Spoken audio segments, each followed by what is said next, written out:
It's been so endearing for me to create something that's part of the solution. We talk so much about the problem, and I really want to be a part of the solution. So how can you be a part of the solution? Welcome to Vet Life Reimagined, where we share stories of the possibilities in veterinary medicine. Veterinary technicians have been much in conversation about the roles in the profession and the sustainability of the career path. The story of our guest, Jacklyn Phillips, highlights some insights and how we can address these topics. In her career, she's had diverse job experiences and dealt with a lack of career growth, poor fitting roles, and financial concerns. To stay in the veterinary industry, she decided to make some choices and take a few risks. Her story delves into the importance of dealing with burnout, taking some risky steps, and ultimately founding a relief veterinary technician service that employs over 40 veterinary technicians. Key insights include empowering mindset shifts, maintaining healthy boundaries, and fostering a supportive work culture. And after the gratitude question at the end, Jacqueline also explains what she does to keep a healthy body and mental health, which is worth checking in to see if there are opportunities to do more to support ourselves better. Now, let's get to the conversation with Jacklyn Phillips at the beginning of her interest in veterinary medicine. So I definitely grew up with animals. I grew up with riding, training horses, showing. We always had cats, dogs. But yeah, I didn't know that I wanted to work in veterinary medicine. I actually, right out of high school, I went to massage therapy school, had kind of a value for holistics and naturopathic healing. And I did kind of have an entrepreneurial spirit maybe at that time too, because I kind of saw that as an opportunity to travel and work for myself and, build something for myself. However, I was not mature enough to take that as a serious profession. At the time, I was like 19, 19, 20. But that program had an animal massage program. So you went through Swedish massage certification, which is what I did. And then the next level is the deep tissue massage, which qualifies you for working on animals. And, I still had like my passion for horses. And I thought, well, maybe I could do something with that. But again, I was way too young and immature to take that as a serious course. And my aunt, her veterinarian, who she takes her horses to, needed somebody that had horsemanship because large percent, maybe 70% of his business was racehorses. And so I was qualified in the sense of knowing my way around a horse, but I didn't have any vet med experience. So I was trained on that job. There was a small animal practice with that as well. So I got some cat, dog stuff. And then that kind of led me into being an assistant for 4 years before I decided that I wanted to be a technician. And it was kind of like, not that I was forced into being a technician, but it was a clinic that I worked in that, wasn't allowing assistants to run anesthesia or do certain tasks. They wanted only their licensed technicians. And so I was like, well, that's it. I don't want to be limited in what I can do. So I went to school after 4 years of being an assistant. And just to back up a little bit, it's something that I tell people who are also trained to get into vet school is get experience with lots of different animals, because sometimes just being comfortable around some of these animals is huge. Because, I went to vet school with some people who had never been around horses, and they're large animals. They can be intimidating. And so, that's neat that you are able to take that and be able to start getting into veterinary medicine that way. And then just, working with racehorses too. I don't know if a lot of people get that experience. Do you have any fun stories that you remember or something that was kind of unique about working with racehorses in particular? Yeah, a lot of them are dangerous. Yeah. They're not a lot of them, but there was each barn that we went into, you knew which horses you couldn't touch, basically. They had to be heavily sedated. But I got exposed to a lot of things. He was a full blown, did any kind of surgery, did tendon type surgeries, pallets, Caslicks. Of course, we did gelds in the barns and everything. But I got exposed to a lot of anesthesia in equine that I probably wouldn't have got anywhere else. Joint injections, ultrasounds, x-rays. We were out in the field doing all of those things. It was high labor, and I was glad that I was in my 20s for that, where my body can sustain that kind of labor, because I don't know that I could sustain that for, 10 years. the veterinarian had been doing it for 30. Yeah, had his, had his face broken before, had his leg broken before, like he had his wear and tear, but was still out there doing it. man, we've got some hardy people in our profession. Now, is that something that kind of interests you about maybe leaning more into the small animal side of the practice? Was wow, that's a lot of physical labor. How did you decide to kind of stay a little bit more on the small animal side after your love and experience with horses? Not necessarily. Like I definitely enjoyed the equine side and I would have continued, but it was just a matter of location. So I moved through my 20s. I moved about once a year. I lived in Florida. I lived in Tennessee. And so it was a matter of what market I was working in as far as a big city didn't have, really an equine doctor or large animal demands. So I just kind of fell into small animal. I had a little bit of experience with working with that first clinic. And then again, I was just trained on the job for more small animal specifics. So no, I mean, I think I would have continued with the equine because I really did enjoy it. And it was nice to be outside too. Yeah, That's part of the job. that's interesting. And so you said you were with a vet clinic and you wanted to be able to do more in that setting. So you decided to go and get your associate's degree in veterinary technology. And you went to school during the day and worked ER at night. That's a lot. So how were those years kind of getting through school? What did you enjoy about school? Were you able to really apply that in practice? What were you kind of learning during that time? I'll be honest. I hate school. I hated every part of it. I've never really enjoyed school. I'm more on the practical side of I definitely can learn anything on the job. And yes, it was essential in tying together a lot of what I knew on the job. And, there's pharmaceuticals that we need to learn about, anesthesia, microbiology. There's a lot of the same courses that you take as a veterinarian, lab animal, a lot of that it was essential for my career path for sure. But yeah, I did. I fell into ER that way because I needed a job. I was supporting myself through school. And that's where I fell into ER is my jam. It was something different coming through the door every hour, every 5 minutes sometimes. And the sense of urgency and the different types of cases, you see cardio cases, you see internal medicine cases, neurology. So I was learning a lot still on the job. And it was never a dull moment in that sense where I was consistently stimulated in that way. And I really do love emergency for that. Yeah. Well, thank you for being honest about school. I also did not love going through vet school. You don't have to just love every moment of everything. That's okay too. So you started to really find something you were enjoying with the ER setting. And so you did start to work with different veterinary clinics. And it also looked like you were starting to rise up. You were getting supervisor roles and things like that. So was that kind of the expected path that you felt like you needed to go? Or how did you feel during that time in building your career and trying to find things that you continued to enjoy? Not necessarily in the supervisor role that I saw myself. I definitely had a goal. I wanted to work in academia, in a teaching environment. I enjoyed learning and teaching in that sense of when I became, more advanced in my skill and able to mentor others. I was at the first emergency clinic that I worked at. I was there for 7 years. So I grew up there because I did. It was through my 20s, maturity wise, and in my path as being a technician. So I was a senior tech in that way. But as far as being a supervisor, I didn't necessarily see that. If there's anything, I definitely have a very strong work ethic.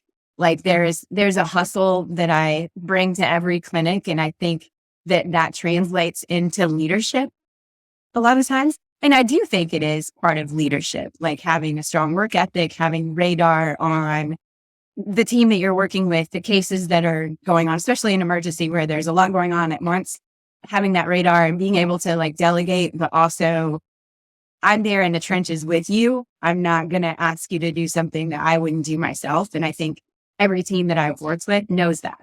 So it did put me in a promotional role in a couple different clinics following that, which was it was good for me. I think I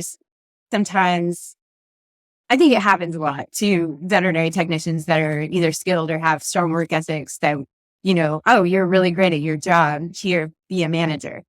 And it doesn't necessarily mean that you're going to be a good manager. And I'm not saying that as a bad manager, but I'm saying it's exhausting in the sense of you no longer get to be just a great technician on the floor. When I worked at NC State, I was both. I was a technician on the floor as well as a supervisor. And that was important to me to be both, because in order to manage people, I need to know what's going on the floor. And to build a team, I need to know how we all work together. But ultimately, it did burn me out entirely too from the clinical space. And I mean, I loved how you were highlighting a lot of these skills that are important in leadership that maybe sometimes people forget. It's one, starting with the work that you put forth, and people really respect somebody who's willing to do the work and to take people along with them. And so it's super important, any type of leadership position. And I did want to ask a question, and this is really to help other people that may not love a school environment for them. But you mentioned but I love to teach and I love to learn. Mm-hmm. So how would you explain the difference between going through a vet tech program, like getting your associate's degree, versus working in academia or as a mentor, as someone who enjoys both learning as well as teaching others? How can you explain the difference in what you were finding that you were enjoying in the more mentorship aspect compared to going through school? Because it's practical, because it's hands-on, because it's directly with the patient versus me learning through a book and through a lecture is not my style of learning. I don't retain in that way, but if I can put it into a practical sense of here's our patient that's presenting with XYZ, and here are the steps that our doctor has given us to treat this patient, I find it connects a lot better. And that's not for everyone, right? Some people are really intimidated by that, or they need to go read about something before they can implement. But that was my personal way of retaining and being able to teach is here we have this and here's how we do it. And to be able to see it through, as some of the clinics, like the emergency clinics that I worked in, that they didn't go to a separate ward for ICU. It was you were ER and ICU, and you see the case all the way through. Yep. That's how I did ER too. From school to even in my internship when it was primarily ER, it was just everything is there and you're watching that case the whole time, and you learn a lot for sure. And I think that's important to know. That's part of self-awareness, is also knowing how you learn and how you enjoy things and retain things. And luckily, the more programs that we have, both on the veterinary technician side as well as the veterinarian side, there are different ways of learning.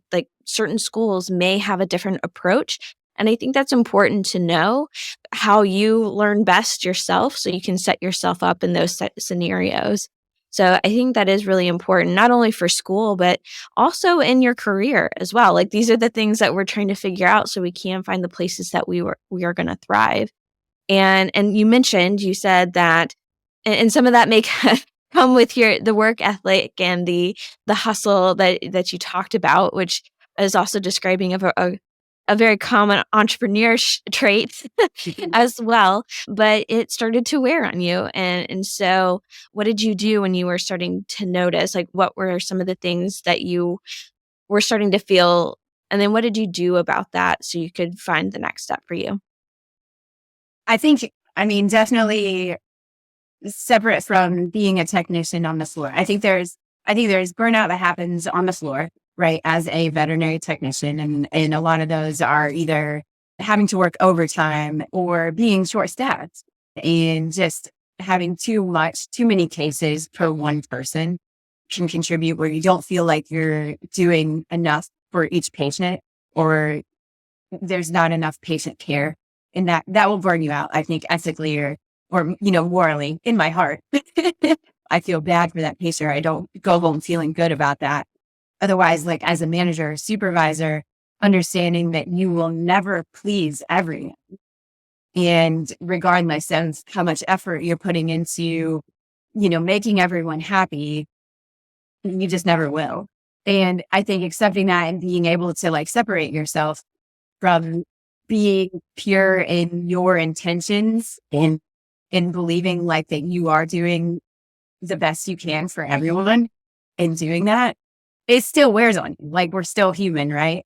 The hours too, I think there needs to be boundaries. Like, as a supervisor, I did care for my team to where it's like they needed time off, but I didn't have anybody else to cover them. So I would cover their shift. And, that's kind of a mistake that we make sometimes as managers, where we overwork ourselves for our team. So there's a balance, right? Money is a factor. What we're compensated sometimes isn't enough. And that was kind of part of my burnout as well, is like I was working really hard and working a lot of hours, but not saving a lot of money for my future. So between the two of like the hours and the work of being a manager and never pleasing everyone, it was just an unhappiness. And whereas unfulfilled in my role, and then the money part of I'm not saving for my future, then I transitioned out of the clinical space. So where did you go? You left the clinics. You were starting to see all these signs. So what did you do next? I went into sales because that's where the money is, right? Or that's what I knew as the money was in our industry, I guess. So I went into medical device sales and I sold EO gas sterilizers for almost 2.5 years that I worked for them. And I did really well because 70% of their business is the veterinary space. And I know how the clinics operate. I know their instrumentation. So I could speak their language. They also had the opportunities for me to teach about their processes and how that technology works. And that was very fulfilling to me to be able to go into different college spaces and teach about the technology of those things. So, but it didn't fill my soul, the clinical part still, like, I missed patient care. I missed the intelligence behind like working in really smart teams that are saving lives. So sterilizers are very, very narrow in how broad we go in our knowledge, I guess. And then I bagged another startup company that was doing laparoscopic surgery and endoscopy. I bagged him for a job for 6 months and I would have been his first employee. And I worked for him for 6 months. And that was where I thought could be a perfect balance of sales and teaching, because we were also teaching the instrumentation of how to do laparoscopic spays and crypt orchids and liver biopsies. And so it would put me back in as a technician. However, I wasn't a technician in that job. So it was hard for me to separate myself as seeing certain things that I knew as a technician could be either done differently or optimized in patient care, but it wasn't my job and I really had to hold back. And that was difficult because I was the salesperson, right? And I was there to teach the doctors how to do the instrumentation. So after 6 months of that, it was a peaceful parting. And then I was without a job for the first time in my entire adult life. But I was okay because I had money saved up that I had earned. And then it was a matter of kind of soul searching of like, what's next? I think we need that space sometimes. If your mind is in a survival mode, that's all it can think about, the very basics to survive. And you don't really have the ability to think bigger about like, what do I like? Where can I go? What are the possibilities? It's really hard to think about possibilities when you're in survival mode.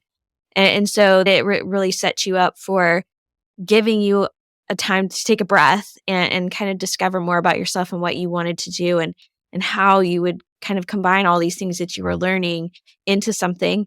So do you mind sharing your thought process, kind of going through that and then how that led to actually starting your own business?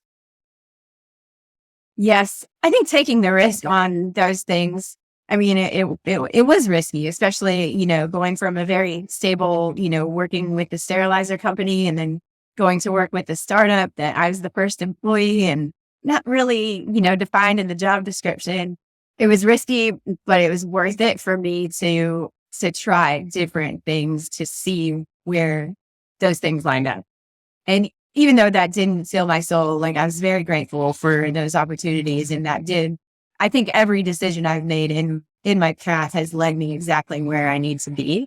In that time that I didn't have a job, but I was financially okay. Like I didn't sit still. I had some odd jobs. I was helping a friend with landscaping. I was doing some pet sitting, but I was also in my mind still like, what is next? I was looking on Indeed for jobs. Nothing connected with me. And so it was a matter of really going back to the original passion of being a veterinary technician and patient care and not being a manager, but being a technician, working on the floor, having friends within your team, because, as a manager, you can't really be friends with the people you work with anymore. And I had connections with clinics.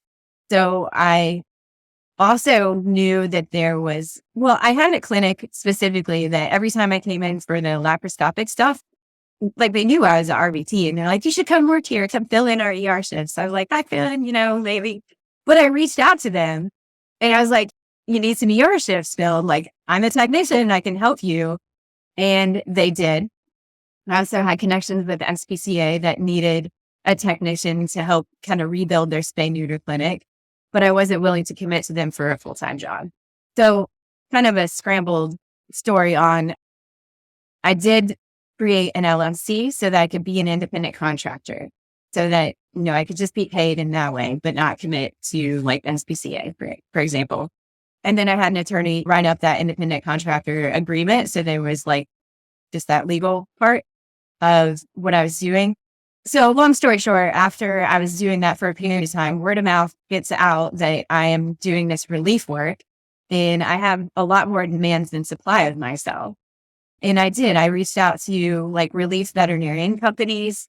I did find a relief technician company on the West Coast, a woman that had been doing this for like 20 years. She's like the OG of it. So I was like, I've never even heard of technicians doing relief work. So between the business models of everybody that I spoke to, I kind of came to a sense that like, this is needed in our community. And there are other technicians like myself who maybe they had burned out and they moved on to a different career, but they might still have a passion for patient care. Or maybe they just want to work in a couple different environments to maybe preserve where they're at, because where they're at is burning them out. So I wanted to share that after I was doing it for so long. It was like about a year that I was doing it before I started recruiting other people. And that's where we started. So I had contractors I had 5 contractors, and that was maybe less than a year before I transitioned everyone to employees. And then COVID came along and everything. I had supply of everybody's demands. And at that point, I had like 42 employees. Oh, wow. In less than 3 years. And so it grew quickly. I had everything lined up. Like there was definitely some kind of kicking and screaming on like going back to being a manager is what this is. I was about to ask. And it's like, this is what I was avoiding all along. It's like, I don't want to go be a manager. I want to be a technician. But at the same time, there's this opportunity to really be a solution to technicians, but also like be a solution to clinics. If I can recruit, like I would say, I only hire people smarter than me. So recruiting people that are like highly skilled, highly experienced, like having the quality of technician that it takes to plug into any random clinic. I wanted to do that. So, and it was, yes, of course it was a risk. And yes, I borrowed a very uncomfortable amount of money to make it happen, to support myself, as I was building a business. But it was kind of like, if it goes down, it's just me, like me. Yeah, of course I was worried about disappointing technicians that worked for me, but also like me being the owner of this business, I didn't have any other dependents or anybody that was counting on me to provide for them. I was just providing for myself. And I know that no matter what I do, I will succeed at something.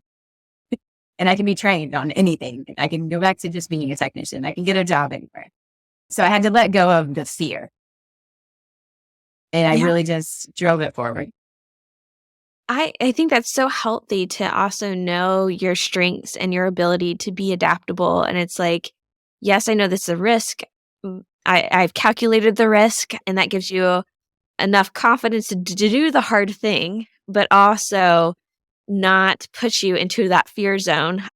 As far as being a manager, even though they're my employees, the business model that I created was for the technicians to work freely and have the autonomy. I don't have any requirements for them to pick up a certain number of hours per week necessarily. And the whole platform is like, here's all the clinics that need help and the shifts that are needed. You choose them, you choose your schedule, you choose where you work. I'm here to support you in the sense of I've worked in 30 of these clinics, and, I will tell you, like, here's who your point of contact is, and here's what to expect with this doctor, and, give the expectations of each clinic, of course, but I'm not going to micromanage someone in the sense of how they're performing. Like, the expectation is set up front. Like, this is my expectation of how you work and what your work ethic is, that you show up on time, that you don't call out on shifts. And I mean, some of my employees might say I'm kind of cutthroat, but if you don't follow these, I let you go. And that's kind of my style, I guess, that in other situations or other jobs where I'm a supervisor, I have to go through a lot of layers to go through disciplinary actions and write-ups and those things. And with this dynamic, it's like either in or you're out. Like, these expectations are clear and this is how it is.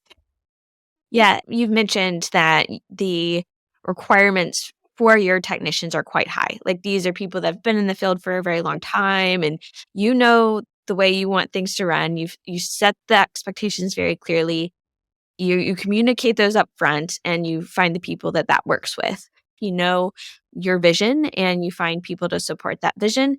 And the fact that you allow that autonomy is you need somebody who can do that. You need somebody who can meet these high quality expectations and do it on their own. You don't want somebody who needs micromanaging or those kinds of things, because it's just not going to work well. That way, everybody knows how they work and it works well. And I thought it would be really good to ask you to explain the differences of being a locum veterinary technician and a locum veterinarian. We talked about this in our pre-call, and I think that's important to understand that the roles are different. And so being a locum in these different roles there's new things you kind of have to learn and figure out. So do you mind sharing that, like what you were learning when you were becoming a locum veterinary technician, and then how do you teach that to people who are interested in becoming more of a locum role? Sure. I think for the doctors, I mean, and I could be wrong, it's just maybe my perspective. The doctors get to come in with their own style of medicine, right? They have their ways of treating or their ways of doing an exam, which is typically pretty standard, but then they just need to know kind of the software systems and, who's entering charges and the general workflow of the hospital. But as technicians, we have to adapt to every doctor's style and understand, what their expectations are as each individual doctor. And sometimes we're working with, 4 or 5 doctors at a time. And each of them have different ways of doing things, as well as the responsibilities of a technician are often front to back with the client communication, the intake, and collecting samples, like where's your stuff? What is your protocol for? Do you send this out to the lab? Do you do it in-house? Understanding that workflow and then entering those requisitions. Anesthesia is different kind of everywhere we go, like the protocols of pre-meds, induction, are you using ISO or SIVO, and the workflow again of how that moves through surgery and who your help is often variable in the sense of if you're getting like a kennel assistant that's helping you or another RVT. Yeah, I think there's a lot more challenges for a technician for sure to know kind of front to back. And I coach my technicians to, even if, you've worked in the field for 20 years and you have the skill and experience, you've worked GP, emergency, specialty, you've done all the things. Our job is to come in and adapt. Our job is not to come in and say that you're doing it wrong, to be humble and to be able to come in and say, how do you do it here? Or, use the language of, I work in a lot of different places. Can you show me how you do it here? Just even in a sense of placing an IV catheter or taping. bandaging. Those things are particular in every single place, or the syringe or the needle size for vaccines.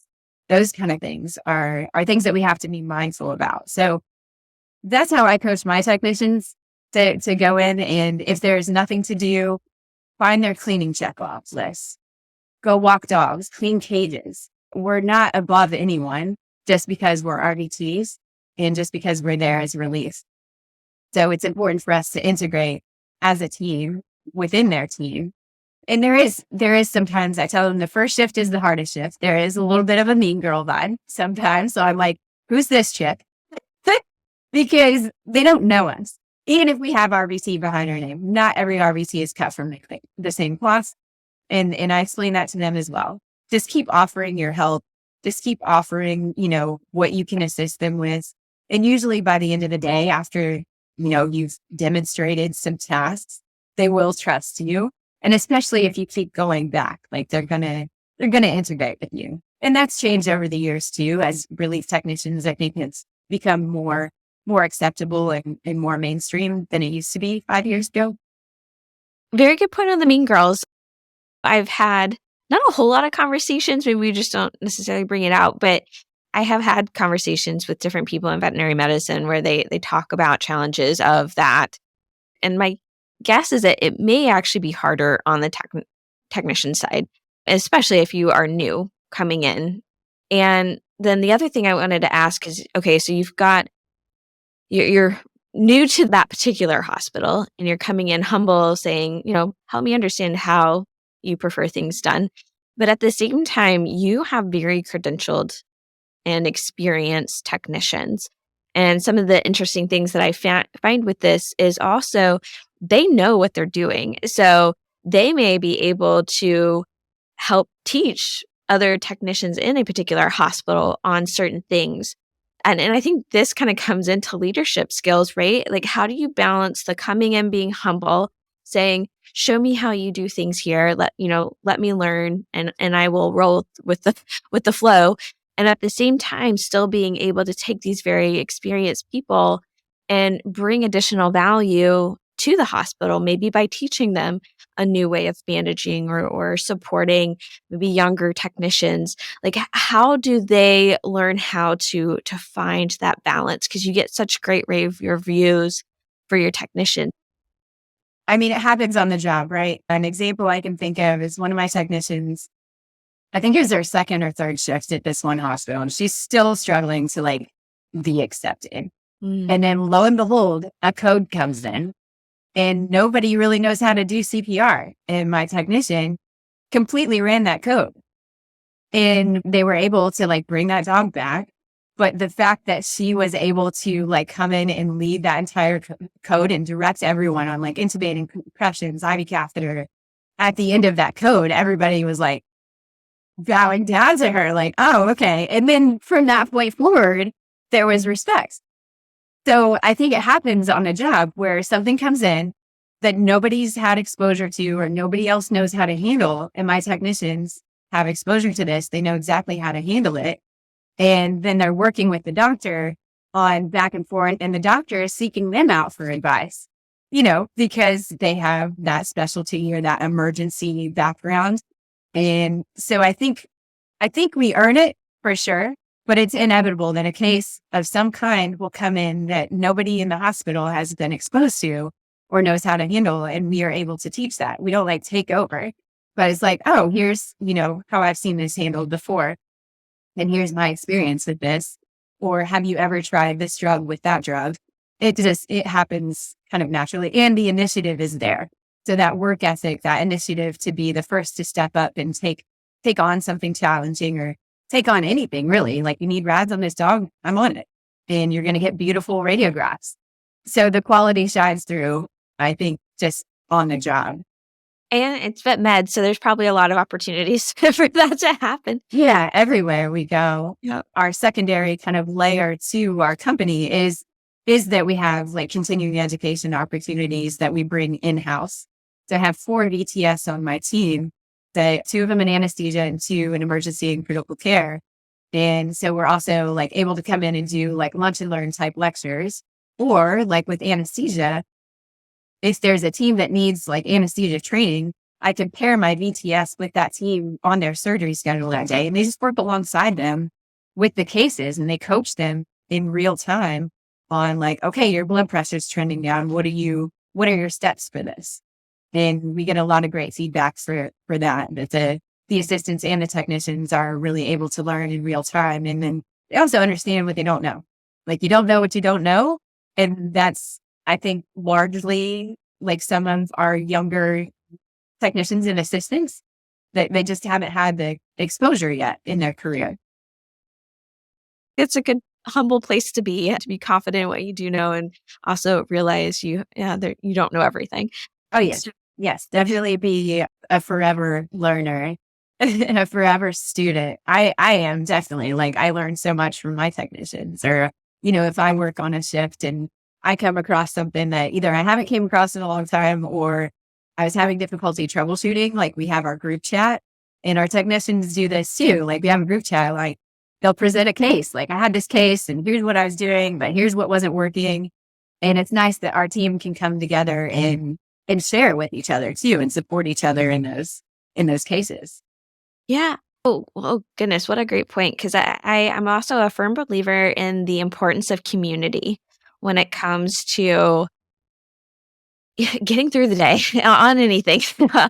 Just being able to have that support group that you feel comfortable in expressing those questions and getting good feedback. And it actually kind of, I think, comes into a question that I have for you because you talked quite a bit about burnout there when you were talking about finding this new path for yourself. And then also some of the people coming in might be in similar situations. And so my question to you is, it's a big question, so feel free to take it any way you want, but especially when it comes to veterinary technicians, how do you see helping make the career of a veterinary technician sustainable, where we can keep people in veterinary medicine? And of course, I have a belief that can look a lot of different ways. But what are your thoughts around sustainability when it comes to veterinary technicians?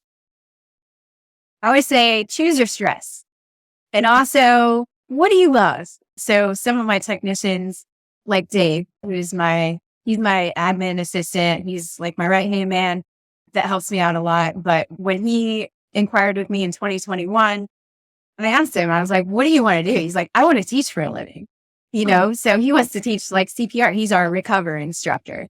So he's a certified recover instructor and he wants to teach. And I was like, well, let's do that. Let's figure out a way to make that happen. So I try to provide like, what are you looking for? Maybe you being a relief technician is just a transition and you're trying to get feels for different types of clinics with different cultures so that you can find your forever home. I have created a job for myself where I am that support person of like, where do you want to go? What do you want to do? And how can I help you find it? And that's very empowering to me. Like that fills my soul to be able to help others in that sense or give them this career path that is an alternate, right? Where they can kind of do what they want. And I'm not like hovering over their shoulder because I trust them as mature, adult, professional, skilled, experienced technicians to go in and do the job that they signed up for. So I think there's a mental shift when you have your 9-to-5 job or whatever your job is, and that's your set schedule and that's what you have to do. And even though you come into relief work and you're still having to work the same number of hours that you would in a regular job, it's a mental shift. And I can speak for this for myself. It's a mental shift that you chose that. Like you made the choice that that's where you want to work, the hours you're working. So it's different in that sense of being able to kind of mentally, like I said, choose your stress in that way.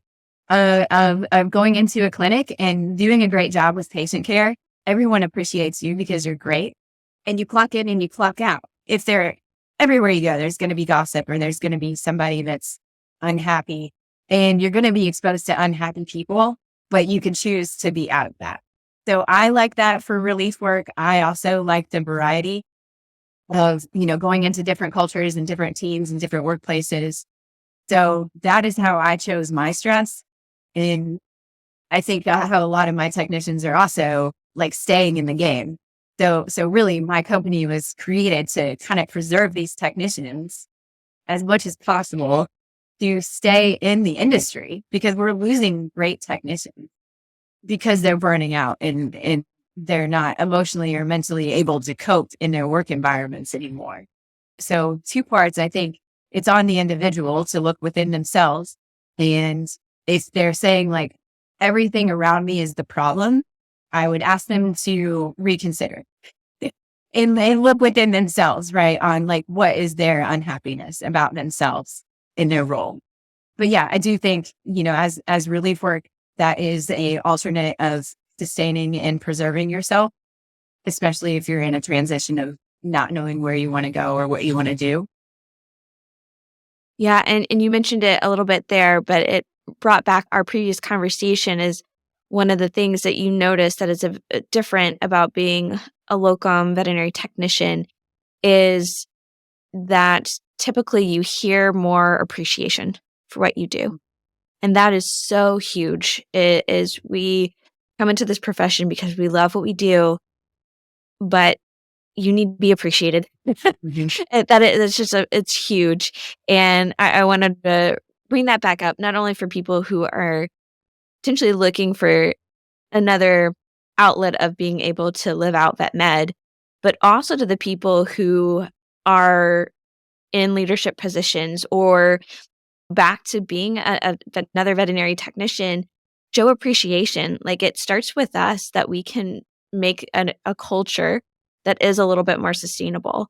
And I think that that can go leaps and bounds for making us remember why we're here and to be excited to go to work every day. And yes, I think also feeling like you have more control over your work and how you contribute is also really big. I think that also aligns with a lot of the research and the data that we are seeing as we're trying to figure out what's going on and what can we do differently to make this a more sustainable career. And so also kind of using the experience that you've had, you mentioned you're able to go into a lot of different veterinary clinics. You're able to see a lot of different ways of working and things that are going on. I think that's a neat perspective of the profession. So very open-ended question. Is there anything that you would like to offer to people in veterinary medicine as kind of words of wisdom, things you've learned, or just something you would like to give back? I think two parts. Some people I see leaving too soon. And maybe it is my generation where it was like, you stay committed to a job. And I know things have changed a lot, but I see so many resumes where they're like 3 months, 4 months, maybe 6 months at a job. And then there's several jobs within 5 years. And although, exposure to different cultures and different medicines, and I know like not everywhere is a good fit, I would say stay committed a little longer. I think we're not giving places a chance or that there is so much conversation around like, oh, this corporation or this management and everything's a problem. Everything's a problem. And it's been so endearing for me to create something that's part of the solution. And that's where I've like put a lot of my energy. It's like, wow, we talk so much about the problem and I really want to be a part of the solution. So I guess if I could give anything, it would be like, how can you be a part of the solution? And ask yourself that, like, and maybe that's too deep. I think it's part of our empowerment abilities, right? As individuals, like, yes, we're in this as a team. Yes, we're in this as a whole industry. But if we continue to talk about the problem, that's what we'll have. What you give power to takes power over you. So I'm on that side of the fence of I'm going to give power to a solution and I want to help everybody be happy and be fulfilled. Like that means the clinics, that means the technicians, like we want to teach, we want to help you grow your teams. We want to, do all the things. I want my technicians to be happy and whatever their dreams are, I want to help them. Like, how can we get there? I love that message because again, it's an empowering message, right? It's not a suck it up, buttercup. It's a step back and think about it. Like, what's your role here? What can you do to make things better? And yeah, there's going to be situations where you're like, I've run out of ideas. Like, maybe it is time to move on. But if we never step back and look at how we can play a role in the solution, then I think you're just going to take the problem with you, and so you're never going to find the right home because you're not willing to ask those questions and to consider those things. So I think that's super powerful. I really appreciate that message. It's a good reminder to all of us that we have that opportunity to take the power in that way. And so the last question is, what is something that you are very grateful for? And it can be just the first thing that comes to your mind. I'm grateful for my health, for sure. My container, my body, my mental health, like every aspect of health that encompasses that. I'm grateful for that. Like, it gets me through every day, and I try my very best to not take that for granted. So I put a lot of effort into it, and it's, carrying me through everything that I do. All right. So you get a bonus question at that one. What are some of the things that you do to take care of your overall health? I think I have very good boundaries. And, as an entrepreneur, it's, I think, kind of a stereotype that like, oh, you work all hours of the day and night and, run yourself into the ground. And, when I did decide to like take this on as like, I want to move this into being an agency, I made a promise to myself that I would keep good boundaries. And even though when I first started, I worked a lot more hours than I had worked in my life, but it was choice, and it was what I was choosing to do. So it was not as draining on me. But as a business owner, I have good boundaries around like my weekends. My messages are not on, my notifications are not on my phone. There's a lot of times that I leave my phone at home or in my car and just not with me at all. I exercise often. I'm a gym rat. I love being outside. I ride my bike, and I eat very well. I think, sadly, veterinary medicine, we are exposed to a lot of junk. We love our clients and we love our practice managers that bring us pizza and donuts and all the things, but I stay away from those. And I'm not in the clinics that much anyway, but even when I was, I always brought my own food because it's a gut-brain connection in your body, and we have to take care of our bodies to sustain our mental health, and it's all one big connection. So that has been how I take care of myself, knowing that, and also seeing the consequences of when I go outside of that and how I feel the next day, but the boundaries as well on the work and making sure that I have time off and time away from the work so that I have the energy to sustain this for a long time and be there for my employees the way they need to be supporting.